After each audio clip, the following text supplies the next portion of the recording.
if an entrepreneur, and that's why we're doing this series, if he comes up to you at a conference and say, I just want one piece of advice, because you've overseen this and you've seen since childhood how this company has grown, what will your one piece of advice be to a new entrepreneur? If you're an entrepreneur and you're starting and you have a small business, I think there is really only one thing, and that is absolute laser-sharp focus. You know, I think I have the luxury is that I inherited a business, in inverted commas, that was a big business, well-run, good management team. But if you look at my father and the way he started this business, he's absolutely laser-focused on where you want to go. So set your goals, know how you're going to get there, and just focus on achieving those goals all the time, because I think that has to be the only thing. Because if you do that, if you allow yourself to be muddled with all the other bits and pieces around you, it's too easy to start thinking you're successful too quickly. You know, one of the problems we often have with a lot of small business people is that they don't understand the difference between turnover and cash flow and profits. And they think if they've got a lot of turnover coming in that it's profits, when in fact it's cash flow. And so all of a sudden there's a lot of turnover, and they go out and first thing they're going to do is buy themselves a new BMW. And then when it comes to pay the bills, there's no money to pay the bills. So it's all around that. So that would be my second bit of advice, is to really focus on cash flow. Where's the cash coming from? Where's it going to go to? And have you got enough to run your business?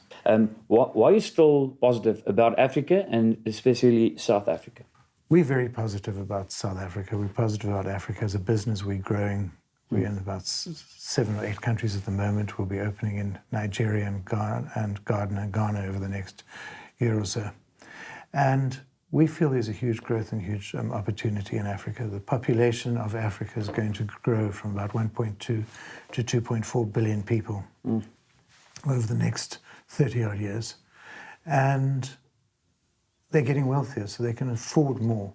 Therefore, there's a huge opportunity for consumer goods and for formalizing retail and for opportunities. The second issue is that, even though it doesn't look like it, I think governance in Africa is improving. I think you're seeing a decline in corruption. This openness and transparency that's happening across the continent is going to be good for business. And people are growing, and economies are growing, and consumers, because of their access to technology through smartphones, through the internet, through all of those issues, are demanding from their governments better access, better products. Because of the openness in communications, people today are able to confront their governments more effectively and are able to actually demand change. And so I think as a result, you're finding a lot more accountability of governments and accountability of the people in control. And so I think you're going to get improving governance over the next 10, 15 years, which I think will help Africa, which I think will help business, and our business in particular.